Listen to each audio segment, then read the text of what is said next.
চলতি বছরের সবচেয়ে আলোচিত খবরের মধ্যে গাজা যুদ্ধের পর যুক্ত হল রহস্যজনক হেলিকপ্টার দুর্ঘটনায় ইরানের প্রেসিডেন্ট ইব্রাহিম রাইসি ও পররাষ্ট্রমন্ত্রী হোসেইন আমির আবদুল্লাহিয়ানের মৃত্যু।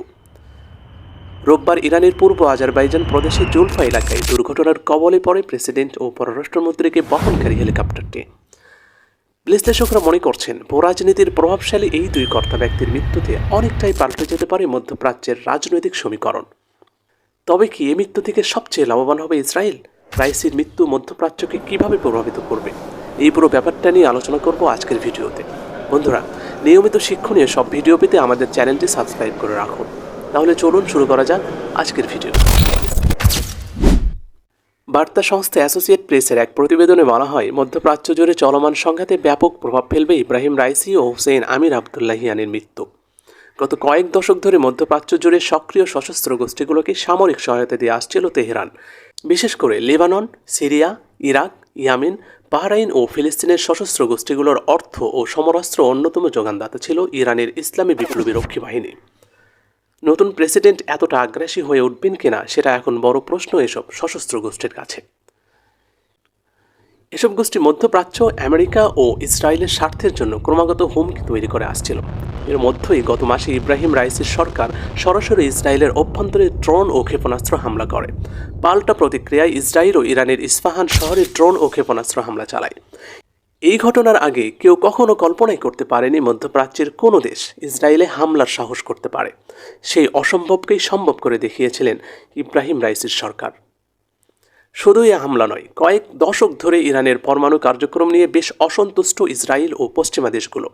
এমনকি এই তালিকায় রয়েছে যুক্তরাষ্ট্রের পালিত কুকুর হিসেবে পরিচিত সুন্নি প্রধান দেশ সৌদি আরবও।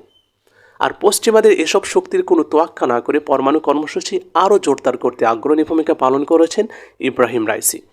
এমনকি বেশ কয়েকবার ইসরায়েলকে মানচিত্র থেকে মুছে ফেলার হুমকিও দিয়েছিলেন সদ্য নিহত ইরানি প্রেসিডেন্ট ইব্রাহিম রাইসি। বলা হচ্ছে, রাইসির মৃত্যু প্রভাব ফেলতে পারে দেশটির পরমাণু কর্মসূচিতেও। রাইসির মৃত্যু শুধু মধ্যপ্রাচ্য নয়, বরং প্রভাব ফেলবে মধ্য এশিয়া ও ইউরোপীয় ভূ রাজনীতিতেও। বিশেষ করে ইউক্রেন রাশিয়া যুদ্ধে রুশ বাহিনীকে যে বিপুল পরিমাণ ড্রোন ও সমরাস্ত্র সরবরাহ করেছিলেন তেহরান, এখন সেই পদক্ষেপ কতটা ধারাবাহিক থাকবে সে প্রশ্ন উঠতে শুরু করেছে অনেক মহলে। এছাড়া রাইসির নেতৃত্বে আর্মেনিয়া আজারবাইজান সংঘাতেও গুরুত্বপূর্ণ ভূমিকা পালন করেছিল তেহরান।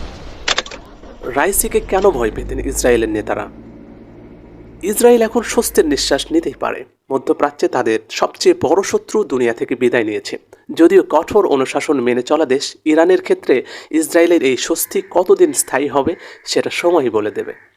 ইব্রাহিম রাইসিকে পরবর্তী ইরানের সর্বোচ্চ নেতা হিসেবে মনে করা হচ্ছিল। নির্বাচনে রাইসির প্রতি আয়াতুল্লাহ আল খামেনির সদয় দৃষ্টি সেই জল্পনা আরও উস্কে দিয়েছিল। 2021 সালে প্রেসিডেন্ট নির্বাচিত হয়ে ইরানের নীতি আইন আরও কঠোর করেন রাইসি। এর ফলে দেশটিতে সরকার বিরোধী অভিযানে খড়গহস্ত হয় আইন শৃঙ্খলা বাহিনী। এছাড়া বিশ্ব নেতাদের সঙ্গে ইরানের পরমাণু কর্মসূচি জোরালো আলোচনা চালিয়েছিলেন রাইসি। ইরানের সর্বোচ্চ নেতা আয়াতুল্লাহ আলী খামেনির তত্ত্বাবধানে দীর্ঘদিন ধরে বিচার ব্যবস্থার সঙ্গে সম্পৃক্ত ছিলেন রাইসি। এছাড়া সরকারি কৌশলী হিসেবে 1988 সালে ইরান ইরাক যুদ্ধ শেষে বহু রাজনৈতিক বন্দীর মৃত্যুদণ্ডের আদেশ দিয়েছিলেন রাইসি শত রাজনৈতিক কারাবন্দীকে মৃত্যুদণ্ড দেয়ায় বুচার অফ তেহরান হিসেবে খ্যাত লাভ করেছিলেন। এরপর যুক্তরাষ্ট্রের নিষেধাজ্ঞার কবলে পড়েন তিনি। জাতিসংঘ এবং আন্তর্জাতিক মানবাধিকার সংস্থাগুলোর সমালোচনাও কুড়িয়েছিলেন রাইসি।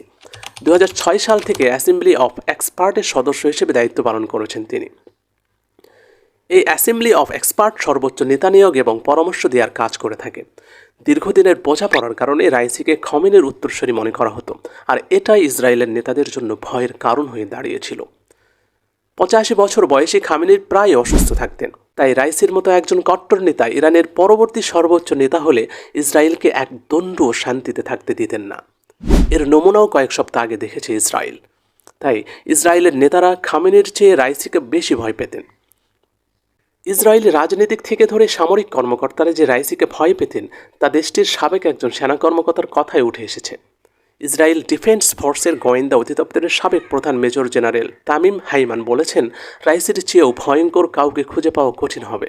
যদিও রাইসির অবর্তমানে ইরানের পররাষ্ট্রনীতি ও পরমাণু কর্মসূচিতে কোনো পরিবর্তন আসবে না বলেও মন্তব্য করেন হাইমান। রাইসির মৃত্যু ইরান তথা মধ্যপ্রাচ্যের সাম্প্রতিক রাজনীতির ধারা বদলে দিতে পারে। কট্টর ও অনমনীয় হিসেবে শত্রুদের মনে যে ভয় রাইসি তৈরি করেছেন তা অন্য কোনো নেতা সহসা করতে পারবেন কিনা সেটা সন্দেহাতীত নয়।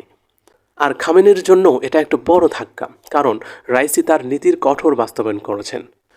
সবচেয়ে বড় বিষয় হচ্ছে রাইসির মৃত্যু সৌদি আরবকে ইসরায়েলের আরও কাছে নেওয়ার পথও খুলে দিতে পারে। বন্ধুরা, আজকের ভিডিও এ পর্যন্তই। দেখা হবে চমৎকার টপিকে ভিন্ন এক ভিডিওতে। সে পর্যন্ত আল্লাহ সবাইকে ভালো রাখুন। আসসালামু আলাইকুম ওয়া রাহমাতুল্লাহ।